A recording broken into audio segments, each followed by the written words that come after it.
İmişlidə zəlzələ olub. Bu barədə Azərbaycan Milli Elmlər Akademiyası nəzdində Respublika Seysmoloji Xidmət Mərkəzinin Zəlzələlərin Tədqiqatı Bürosu məlumat yayıb. Məlumata görə 21:53-də qeydə alınan yeraltı təkanın magnitudası 3,2, dərinliyi isə 26 kilometr olub. Zəlzələ hiss edilməyib.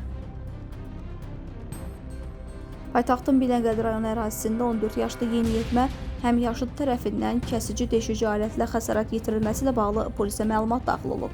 Daxili İşlər Nazirliyinin mətbuat xidmətinin əməkdaşı Cəsarət Qəmbərli məlumat əsasında ərazi polis orqanında araşdırma aparıldığını bildirib.